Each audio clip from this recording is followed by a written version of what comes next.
রহিম আসসালামু আলাইকুম, কেমন আছেন সবাই?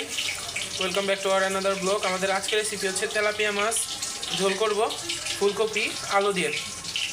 তো তেলাপিয়া মাছটা এখানে হচ্ছে গিয়ে হলুদ আর হচ্ছে মরিচের গুঁড়া লবণ দিয়ে মাখাই নিছি ভাজার জন্য। আর এইখানে হচ্ছে ফুলকপি আলুটা হচ্ছে হালকা তেলে ভাজা নিছি। তেলাপিয়া মাছটা এখানে ভাজা নিয়েছি, তো মাছটা হালকা করে ভাজে নিব।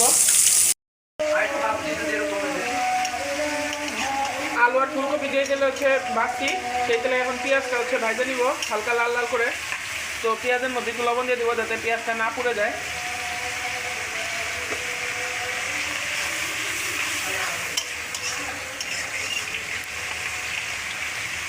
ভাজা হয়ে গেছে, এখন এক এক করে এর ভিতরে সব মশলা দিয়ে দেব।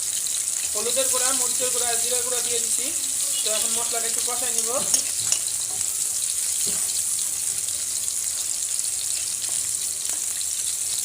আর এর পাশাপাশি আমার মাছ ভাজাটা হয়ে গেছে।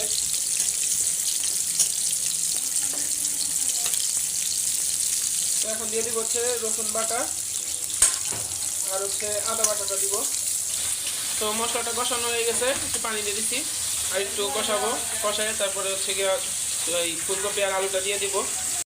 মশলাটা কষাইছি, মশলা কষায় এর ভিতরে আলু আর ফুলকপিটা দিয়ে দিছি। এখন ভালোভাবে আবার আলু ফুলকপিটা কষাই নিব। এটা কষানো হয়ে গেছে, এখন জলের জন্য পানি দিয়ে দিছি আর মাছ দিয়ে দিব, দিয়ে একবারে ঢেকে দিব। রান্না হয়ে গেছে, গামলায় ঢালে নিছি। তো দেখুন তরকারিটা কত সুন্দর হয়েছে কালার। তো ভিডিওটা যদি ভালো লাগে অবশ্যই কমেন্ট করবেন, শেয়ার করবেন আর ভিডিওটা লাইক করবেন।